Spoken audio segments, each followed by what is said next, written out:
ఏంటి అసలు ఈ రెండు అంశాలు రాజకీయంగా అంత ఇరుకును పెడుతున్నాయా వైసీపీని, లేకపోతే ఇంకేమైనా కారణాలు ఉన్నాయా? శ్రీహరి భక్తుల మనోభావాలకు సంబంధించిన వ్యవహారం. తిరుమల తిరుపతి దేవస్థానం తర్వాత ఏడుకొండల మీద కొలువు తీరిన శ్రీవారు అని అంటే ప్రపంచవ్యాప్తంగా ఉండే కోట్లాది మంది భక్తులు కొలువు తీరిన ఆయన దేవదేవుడు. అటువంటి దేవదేవుడి సన్నిధిలో లడ్డూని ప్రసాదం తయారీకి సంబంధించిన ఉపయోగించే నెయ్యిలో కానీ లేకపోతే పరకామణిలో చోరీకి సంబంధించిన వ్యవహారాలు కూడా ఈ భక్తుల మనోభావాలకి సంబంధించిన అంశాలు. భక్తుల మనోభావాలకు సంబంధించిన అంశాలు వీటిల్లో దర్యాప్తులో రోజు రోజుకి కూడా పైగా ఇక్కడ ఒక విషయం గమనించాలి శ్రీహరి, ఏంటంటే ఈ పరకామణి చోరీ కేసుకు సంబంధించి కూటమి ప్రభుత్వం ఏం విచారణకు ఆదేశించలేదు. రాష్ట్ర హైకోర్టులో జర్నలిస్టు శ్రీనివాసులు అని తిరుపతికి సంబంధించిన జర్నలిస్టు శ్రీనివాసులు అనే ఆయన హైకోర్టులో పిటిషన్ వేసి అసలు ఈ పరకామణి చోరీ కేసుకు సంబంధించి లోక్ అదాలత్లో రాజీ చేయటం అనేది చట్టబద్ధం కాదు, అందువలన దీని మీద పూర్తిస్థాయి దర్యాప్తుకు మీరు ఆదేశించాలి అని చెప్పి కూడా ఆయన పిటిషన్ వేస్తే హైకోర్టు విధించే ఆదేశాల మేరకు సిఐడి కానీ ఏసీబీ కానీ విచారణ జరిపింది. నెంబర్ 1 పరకామణి కేసుకు సంబంధించి.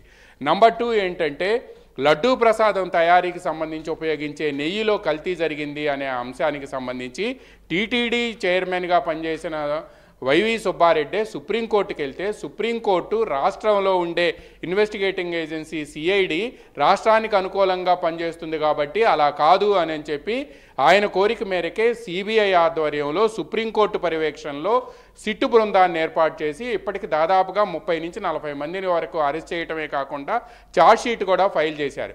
అంటే ప్రైమా ఫేసి ఉంది, ప్రాథమిక సాక్ష్యాధారాలు ఉన్నాయి అని తేలింది. ఆ విచారణ కూడా రాష్ట్ర ప్రభుత్వం నియమించింది కాదు, సుప్రీంకోర్టు పర్యవేక్షణలో సిబిఐ డైరెక్టర్ ఆధ్వర్యంలో జరిగే విచారణ అది. ఈ రెండూ కూడా రాష్ట్ర ప్రభుత్వానికి సంబంధం లేదు. ఒకటేమో సుప్రీంకోర్టు నెయ్యి కల్తీ, రెండవది పరకామణి చోరీకి సంబంధించి రాష్ట్ర హైకోర్టు ఇచ్చిన ఆదేశాల మేరకు జరుగుతున్నాయి. వీటిల్లో బయటపడే అంశాలన్నీ కూడా రోజు రోజుకి కూడా వైఎస్ఆర్ కాంగ్రెస్ పార్టీకి వాళ్ళ ప్రభుత్వ హయాంలో జరిగింది కాబట్టి ఆ పార్టీకి గుదిబండగా మారుతున్నాయి. పైగా భక్తుల మనోభావాలకు సంబంధించిన అంశం కాబట్టి ఇది బలంగా ప్రజల్లోకి వెళ్తుంది. మీరన్నట్టుగా లిక్కర్ కల్తీ కానీ లేకపోతే లిక్కర్ కుంభకోణం కానీ వీటికి సంబంధించిన ఏ అంశాలు కూడా ఇవన్నీ పాతబడిపోయినాయి. కానీ ఈ రెండు అంశాలు కూడా సుప్రీంకోర్టు హైకోర్టు పర్యవేక్షణలో జరుగుతుంటాం.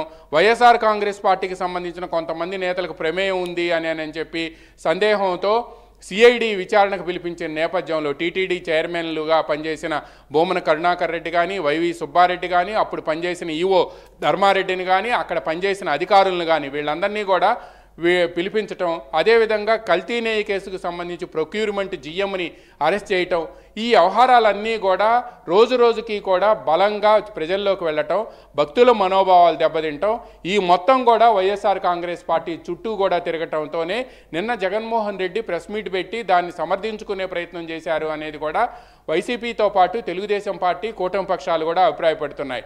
దాన్ని సమర్థించుకునే ప్రయత్నంలో మా పార్టీకి సంబంధం లేదు, దీనికి సంబంధించి మీరు క్షుణ్ణమైన దర్యాప్తు జరపాలి, ఆ దర్యాప్తు ఇంపార్షియల్గా ఉండాలి అని చెప్పటం వేరు. కానీ ఆ దొంగతనాన్ని చిన్నదిగా చేసి చూపించి ఆ దొంగతనం అంతా మీ హయాంలోనే జరిగింది, పైగా మేము సీసీ కెమెరాల్లో మేము పట్టుకున్నాము, అందుకని చెప్పి ఆయన 72,000కి 14 కోట్లు ఇచ్చాడు కాబట్టి ఇది ప్రపంచంలో ఎక్కడా లేదు కాబట్టి దీని గురించి యాగీ చేయటం ఏందని ఆయన చేసిన వాదన ఏదైతే ఉందో అది జనంతో కానీ జనాల్లో కానీ లేకపోతే ప్రజల్లో కానీ శ్రీవారిని కొలిచే భక్తుల్లో కానీ ఏమాత్రం కూడా ఆమోదయోగ్యంగా లేదు అనేది కానీ వీళ్ళంతా చెబుతూ వచ్చారు.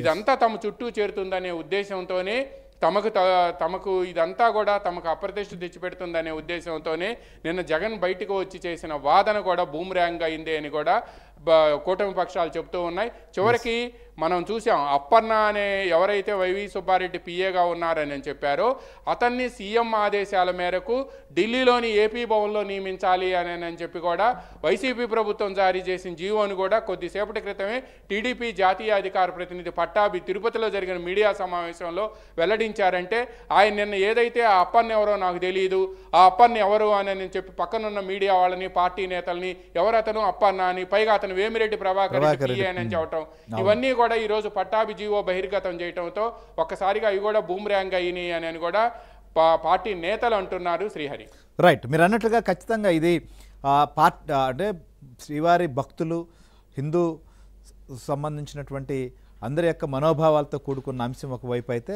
పార్టీ పరంగా జరుగుతున్నటువంటి డ్యామేజ్ ఇంకొక వైపుతో వైసీపీ ఈ ఎపిసోడ్లో ఈ రెండు అంశాల్లో కాస్త ఉక్కిరిబిక్కిరి అవుతుందనేది వారి మాటల్లో అర్థమవుతుంది. సుబ్బారావు గారు నమస్కారం.